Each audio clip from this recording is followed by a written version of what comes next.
कोणताही सम्राट किंवा धर्मपंडितांनी केले नसतील एवढ्या शिवमंदिरांचा जीर्णोद्धार अहिल्यादेवी होळकर यांनी केला.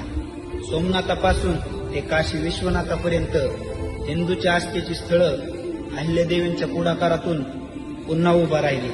मात्र सर्वात महत्वाचं म्हणजे त्यांनी कधी गाजावाजा केला नाही.